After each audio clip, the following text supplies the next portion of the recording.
Let's bring in Fox News legal analyst Gregg Jarrett, who's indoors, not wearing gloves. So, Greg, he's got to come up with $500 million, essentially, by midnight tonight, unless they hear from the appeals court. But the appeals court doesn't meet today. They meet tomorrow. They could have a verdict and a decision later this week or next week.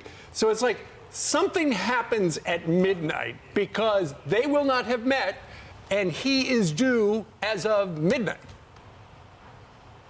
Well, Steve, he's got a lot more time than everybody thinks, because seizing his real estate, that's a long, cumbersome process. It requires court approval to attach assets, impose liens, all of which needs to be priced on real estate values, and appraisals, as we learned in the trial, vary widely based on market conditions, partnerships, outstanding loans, leases, occupancy, tax implications. So I would expect weeks of petitions, court hearing, testimony from experts, and banks could intervene because they have a superior financial interest. In terms of his bank accounts, Letitia James can try to freeze them, but even that is fraught with obstacles, because I suspect his cash may be tied up in corporate and family accounts. Ownership there is not as straightforward as you would think. Yeah. So, Greg, I get the sense that this is all political. And it's not just because of what Letitia James said on the campaign trail. It's what AOC is saying right now. Watch.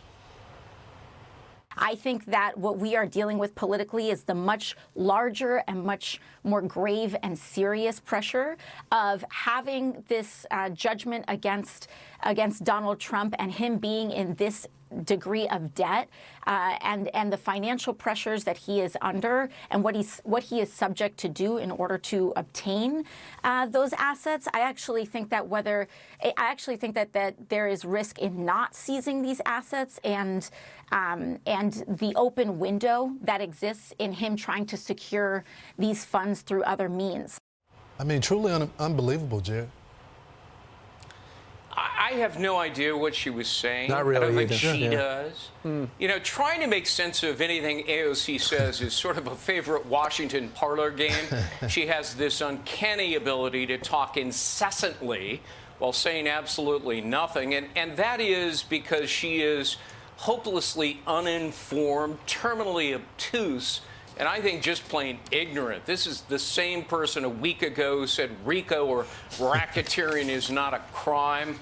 No sane person takes AOC seriously, which I suppose is why she's always featured on CNN. Yeah, and Greg, when it comes to those political comments, in 2017, Letitia James said that she's going to go after the Trump administration because they're too pale, they're too male, and too stale. So there's too many men, there's too many white men who are old. So she said that in 2017, and more recently she said she's eyeing up 40 Wall Street because it's near the Attorney General's office, like this is some shopping trip. So when Donald Trump does appeal this ruling, could his lawyers use those past political comments to their favor? Oh, I think they absolutely could, because remember, she campaigned for office on the promise to get Trump. She literally said that. As if she's saying by hook or by crook, and it looks like it was by crook, because this was an incredibly weak case. The only thing she had going for her was a anti-Trump judge who wore his bias on his sleeve. And he intentionally, I think, rendered an astronomical judgment against Trump, knowing full well he couldn't possibly meet it with a bond. That was his intent, to make it impossible for Trump and try to ruin him financially. I still have faith in the higher courts.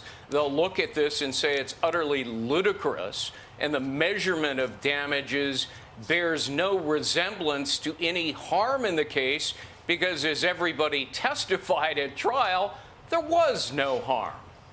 A couple of things, just to everyone at home, it gets confusing, but the president's waiting to find out if a judge will allow him, or a five-member appellate court will allow him to pay less of a money of bond. We're waiting on that, and the court convenes on Tuesday.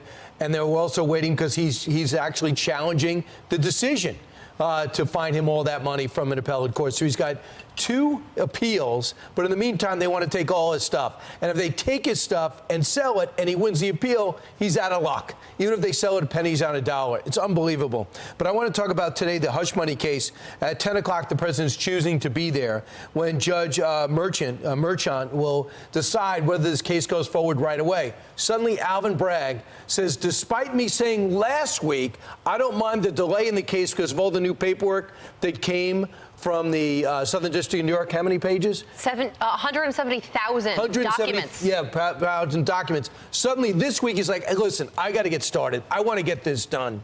What do you think will happen? What a joke. Well, when you withhold roughly 170,000 documents from the defense, they have a due process right guaranteed under law to review those relevant documents to locate any exculpatory evidence. Apparently, Bragg's office says, there's only about 300 relevant pages. Well, who in the world would take his word for it? And why Bragg didn't push the feds to turn over those documents for roughly 1 year, that extends to the prejudice of the accused in this case. Moreover, this is, as everybody has pointed out, a pretty weak case.